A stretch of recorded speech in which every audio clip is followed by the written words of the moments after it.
we understand that the threat is global, but could you give us some insights into how the threat landscape looks for the local market, the Philippine market in particular, and what solutions you may have to address these, if any? Sure. I think we all it's on. So the threat is global. So there's obviously today there'll be local play. I mean, in terms of cyber criminals, there'll be people here locally. You know, whether they're trying to steal data from their own company or people compromising. But there'll be also, you know, there's external threats. So as I said earlier, like in terms of the DDoS threat, I mean, you and I today, we can dial up an attack from Russia or China, but it's us locally here. So in terms of its relevance, yeah, there is, and you may know there's been some relatively high profile cases here in the Philippines of some of the banks having security issues or problems. So completely relevant here. As I said before, is it unique to the Philippines? Is there any uniqueness or anything that's different from here to any other countries, whether it be in ASEAN? I don't believe so, no. You know, it's just the same threat, whether it be this side of the world, the other side of the world, is the same. It's just more how relevant is that to the industry here, and how they react is up to the individual companies and people here. Does that answer your question? Yes and no, I can tell. Yes, the underlying question, my question is, are we big enough to matter to these guys? Yes, is the answer, yeah, definitely. I mean, as I said, yeah, data is crime is the monetization of, you know, information security now. Whether it be the perception that, you know, maybe a bank here is easier to exploit than somewhere else. This is a perception issue, not a reality. Definitely, yeah, definitely. And if I could just add, right, I think the hackers or the perpetrators do not identify you by nationality. They just want to make money. Or in the case of maybe if you have been reading about the US election, it could be something national, right? Andrew alluded to the bank incident to Bangladesh and then over here, but they will find the weakest spot to come in. Whether you're a bank, whether you're government agencies, and they have all the objectives lined up. Take the money, political, sometimes they do it for fun, right? And yeah, there are many reasons all this. So there may be, from an experience perspective, so I've been coming here for 12, 14 years, say even maybe 5 years ago, you know, businesses, information security, even with the IT organisation, relatively low profile, not a lot of money being, you know, budgeted towards, you know, protecting information within the company. In probably, let's say, the last 6 to 12 months, you know, you see a really high raising of the profile of whether it be a chief risk officer, you know, or you know, a chief information security officer.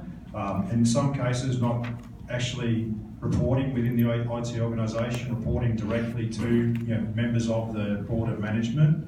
So I'm saying here, that's a leading indicator to me that there is relevance within this market for that, or information security, risk and threat overall.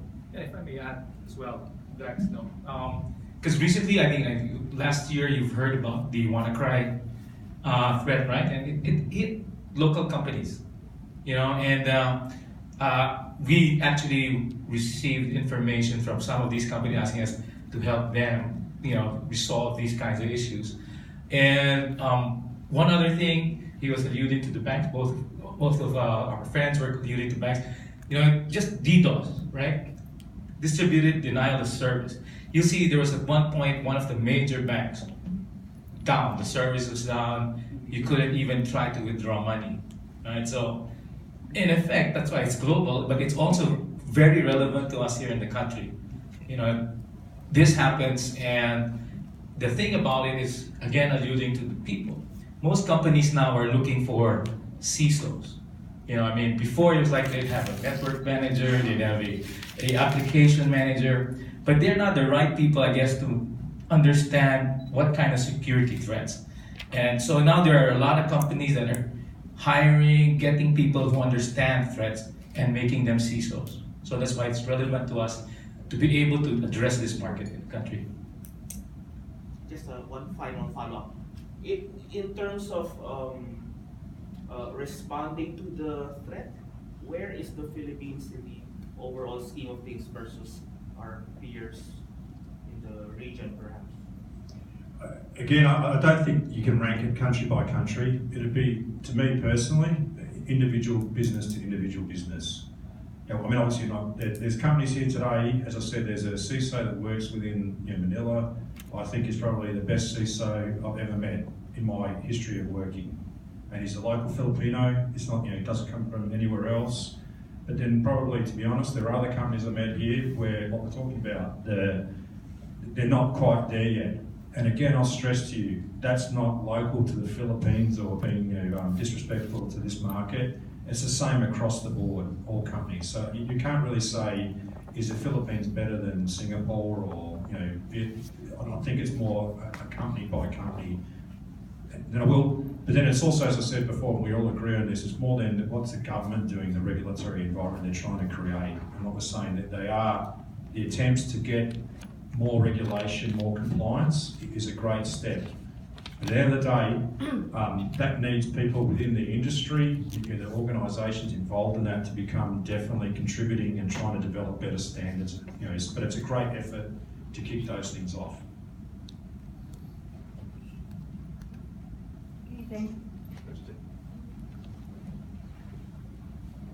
Thank you for. There's a question being.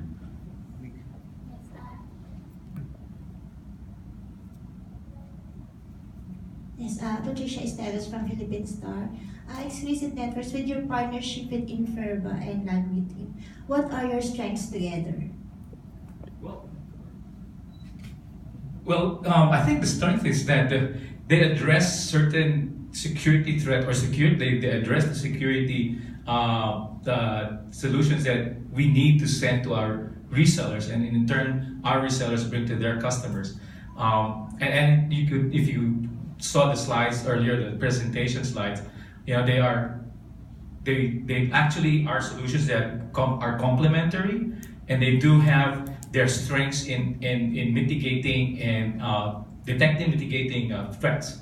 So that's where I see the partnership between Exclusive Networks, Imperva, and LogRhythm, which in turn will really address the needs of our resellers in the country. And if I can add, I don't know if you noticed, Atto presented their CALM architecture. CALM is an overall scheme of things to mitigate a lot of, and it's not just two of us fighting the war, right? We are together, and plus others, which is represented by Exclusive Networks. If I could just humbly add that. Yeah, thank you. Because if I were to do that, I'd also take a lot more time. Yeah. And he's gonna start singing. Yeah, and lunch is coming soon, so I don't want to be between that. Or we don't. Thank you.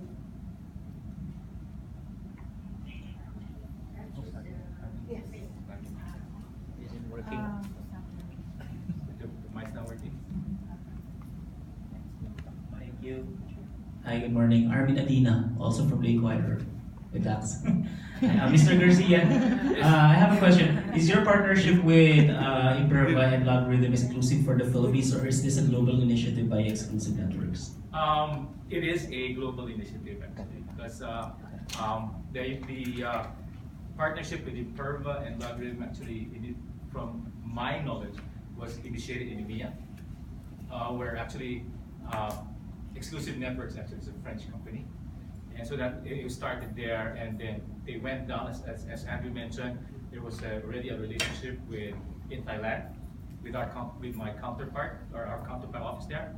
And so it then, from there, based on the contractual basis, they said, okay, let's try seeing now if the whole group in APAC, or in ASEAN, can now do both products, and that's where it is. Thank you. If I can further add, I mean, on a personal level, Atto and all his colleagues in the region, without giving away my age, I've known them for many, many years. And Good luck, you give out my age too. 27. and I think more importantly is they're well known in the marketplace. They're well known to provide cybersecurity and value-added services, and they're well known to have resources to have be it training, be it integration, be it support. I think those are the most important factors when we look at it beyond the friendship or the whiskey that we have. Whiskey. If I may have another question for Mr. Draper, how do you compare our national cybersecurity plan with the cybersecurity plans of the other countries? And if you're also familiar with our data privacy laws, can you also comment on that? Well, I'm not the world's leading expert, so, but I think, as I said, philosophically, answer the question I answered before, that at least the government is making proactive steps. Now, some of the legislation, I'm not, as I said, I genuinely am not an expert to even, but there are probably some things that I probably could sit down and talk about after. I may think from a technological point of view, and this is an Imperva perspective, what would be better in terms of, saying this is mandatory, you have to do this is not mandatory.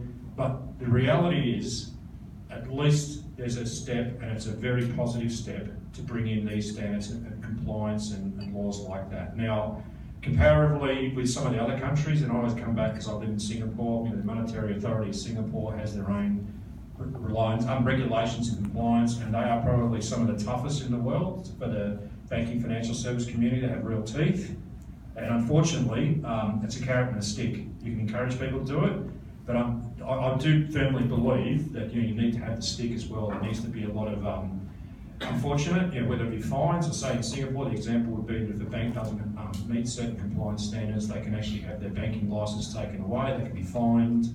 So there's got to be real teeth to compliance regulation, unfortunately, to force companies to take it seriously. But to be honest, I'm not the expert to compare the two or understand it, but I'm saying that, just going back over that, it's a great step. They've done the right thing. There's even my own country, Australia, is probably to a certain extent, my home country, certain steps behind what's been achieved and done here today. And from my knowledge, I think a lot of cooperation are happening at various levels, whether it's from the National Agency of Crime, Cybercrime.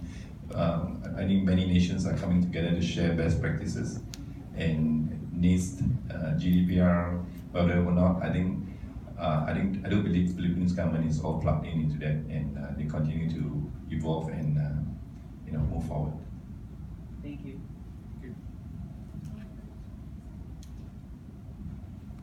I think we have time for one more question. They're still thinking about it. Our gentleman will be here over lunch, so I think with that we can wrap up the Q&A. We have one more activity we'd like to bear with us a little more. We have a photo op, a little rearranging here so we can have our hero shot to formally announce the partnership of exclusive Imperva and LogRhythm. But with that, for the Q&A, we thank you very much. Thank you.